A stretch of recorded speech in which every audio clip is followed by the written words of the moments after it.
How's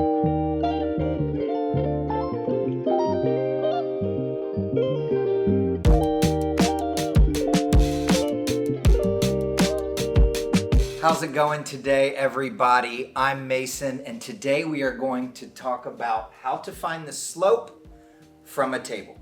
So very quickly, we talk about slope as the change in y over the change in x. We use this symbol, the delta symbol, to represent change. So the change in y over the change in x, and we use the variable m to represent slope.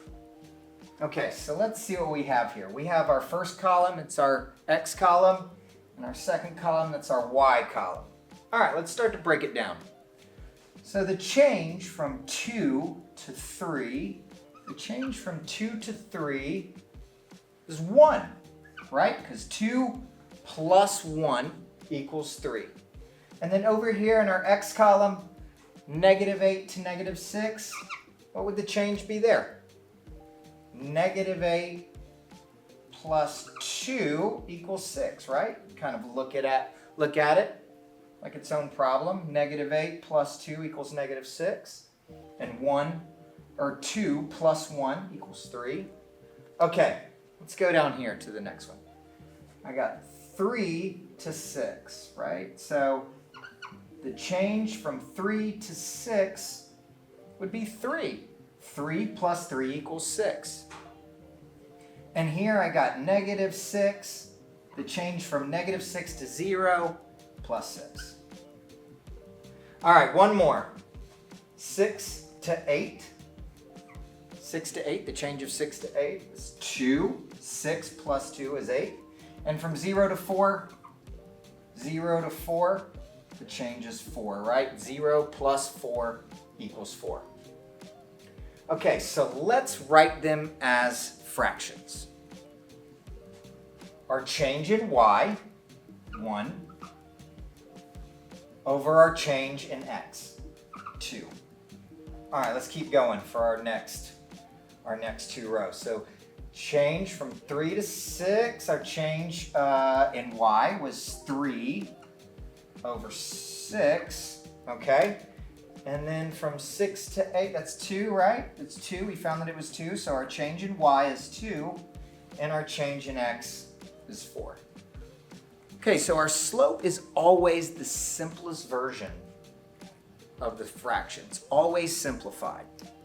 So 1 over 2, it's already simplified as 1/2. 3 over 6, we can simplify that, right? They're both divisible by 3. It'd be 1/2. Same thing down here. 2 over 4. What's the most simplified version of 2 over 4? Also 1/2. All right. So using this table, we found the slope, and the slope is 1/2. Our rise is 1, and our run is 2. Our change in y is 1. Our change in x is 2. All right, let's do one more. So we have our x column, our y column. Our change from 6 to -6, what would that be? 6 from -6? I got -12. Would you agree with that? 6 minus 12 would give me -6. Yeah? And then -3 to -1, what would that get you? What would that change be?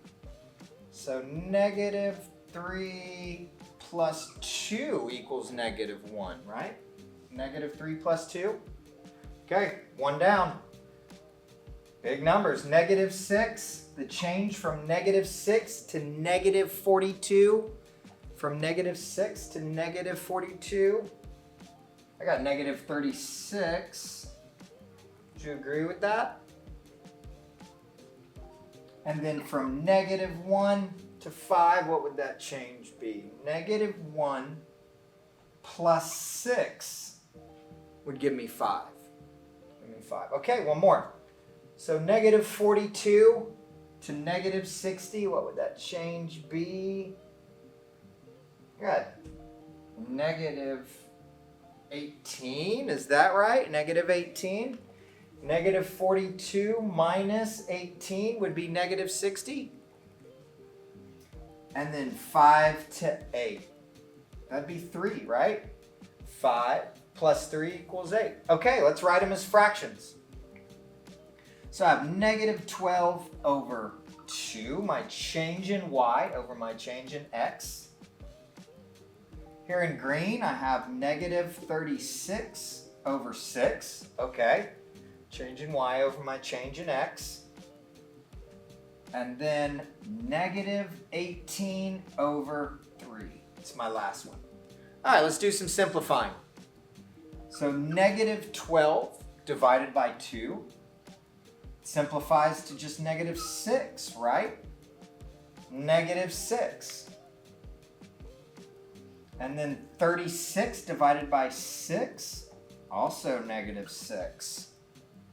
One more, negative 18 divided by 3, you guessed it, negative 6. Okay, so now we're given an integer as our slope,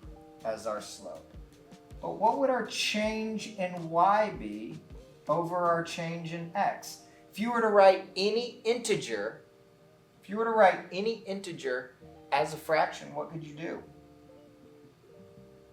Could you just put it over 1?